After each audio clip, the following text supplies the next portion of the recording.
Good morning, good afternoon, good evening, and welcome to today's Caffeine for the Soul. This week, all week, I'm going to be in conversation with Jamie Smart. For those of you who don't know Jamie, he's an internationally renowned writer, speaker, coach, and consultant. He's the best-selling author of the book Clarity, and we're going to be talking about his new book, Results. And for those of you who don't know my relationship with Jamie, Jamie and I first met when I read a blog post that he wrote back in the early 2000s. And I really liked it, and I reached out to him and just said, hey, I really like this. And he said, well, that's great, because you're the one who inspired me to write. And we got to be friends, and we kind of followed each other's work. And then when I first kind of came across the inside-out understanding that I write about in my books and talk about, Jamie was one of the first people I shared it with, and he became my coaching apprentice. And he worked with me really closely for a year as I tried to share with him what I was seeing. And he's gone on to develop his understanding and to share it with the world in such a huge way. And so it's a real treat for me to get to be in this conversation with him. And in this first part of the conversation, we talk about what it means to be built for reality, but optimized for results. Jamie, one of the things that you talk about in Results and I've heard you talk about it actually before, when we had our apprentice day, it was the first time I heard you talk about it, is that we're built for reality and optimized for results. Say more. Like, what does that mean, built for reality, optimized for results? Well, how it looks to me is that we've evolved over hundreds of millions of years. You know, if you take the evolutionary frame on things, we're these amazing, custom designed for this planet creatures. So we're beautifully adapted for a world of running and jumping and, picking bananas and talking to people and all those things that we do naturally, normally, and that sort of thing. But we're not designed for imaginary worlds. So for instance, people used to imagine that the sun went around the earth, but it never worked that way. We're not built for a world where the sun goes around the earth. People used to imagine that illness and disease was caused by bad smells and long journeys and all kinds of other things. But again, we're not built for that world. We're built for a world that's real, a world that exists, not for an imaginary world. And when we're caught up in an imaginary world, we don't necessarily do so good when we think so the closer we are to reality, the better we seem to do. So how does that play out? Like in a typical, somebody who's trying to build their business, like how does being built for reality, how does that show up in the way that they might go about it? Great question. So I was talking to someone last night. I was actually coaching them on a call, and they were talking about how they were really worried about a meeting that was coming up in a couple of days. And they couldn't stop thinking about it, and they were stressed about it, and they were freaked out about it, and all that sort of stuff. And it genuinely seemed to that person like their feelings were letting them know about that future meeting, like their feelings were coming from the meeting. But that's not possible. Their feelings were telling them about thought in the moment. Their feelings in the moment were telling them about their own psychology. And here's a really simple example of this. I was sharing this with a group of entrepreneurs a couple of weeks ago, actually. If you think of a child's teddy bear, it genuinely seems to the child like their feelings of comfort and peace and security are coming from the teddy bear. But we know the teddy bear is full of stuffing, that those feelings are coming from the child.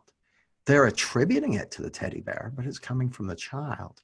Well, we know it's a trick of the mind when it comes to the child, but then when we grow up, we substitute adult teddy bears of, partners or jobs or money or the future or the past. And it genuinely seems to us like our feelings, our nice feelings or our unpleasant feelings are coming from out there in those adult teddy bears. But that's just a trick of the mind too. We're actually living in the feeling of thought. Well, and it's something that you and I both talk about in our work a lot. Some would say incessantly, but but that this is such a fundamental, simple yet world on its head understanding that we are literally living in the feeling of thought in the moment, not the feeling of the results that we're getting or not getting, the what's going on around us. So the second half of that, you say we're optimized for results. So how does that tie in with being built for reality?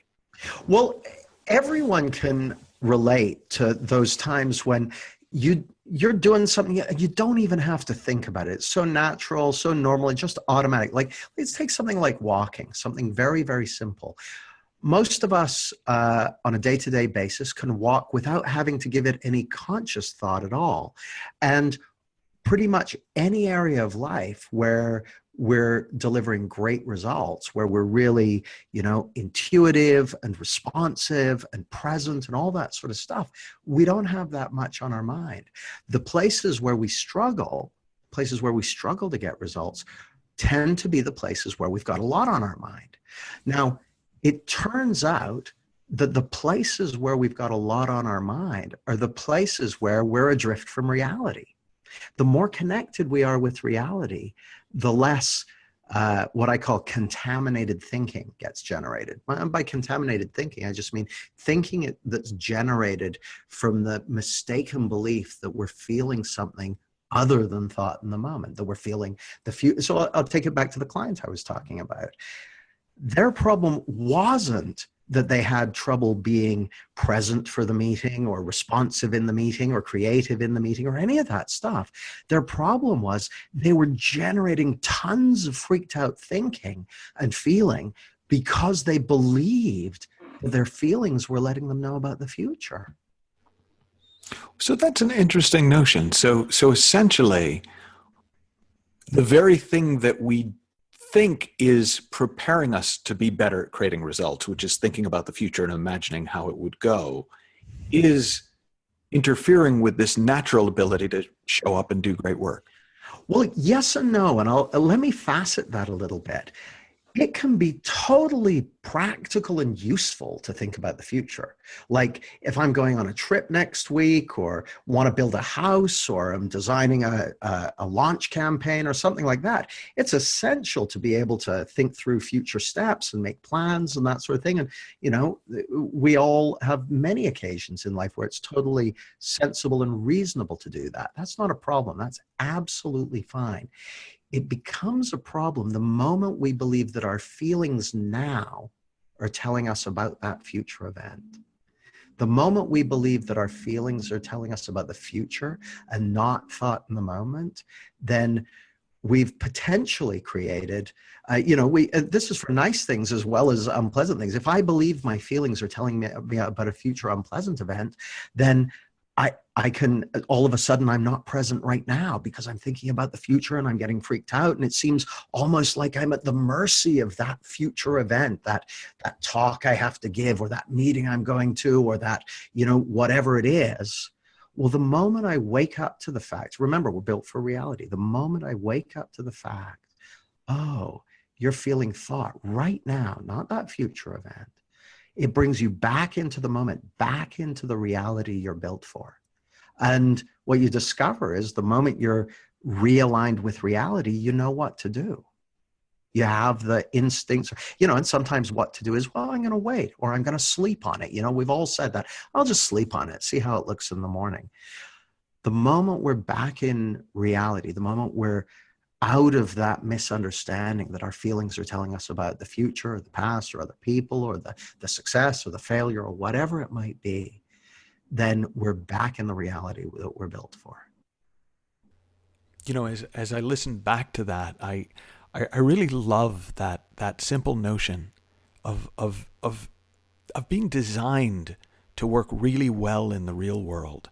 And that when we struggle, part of what we're struggling with is that we're in a fantasy land. We're in what Jamie calls later in the conversation, Narnia, and to see that we're optimized for results, that we're already set up to be brilliant at creating what it is we want to create in the world. In tomorrow's episode, we're going to talk about the source of results. And if you want to learn more, you can follow the links by the podcast page, but you can also go to jamiesmart.com/results and pick up the first couple chapters of the book. Until tomorrow, have fun, learn heaps, and I'll see you then.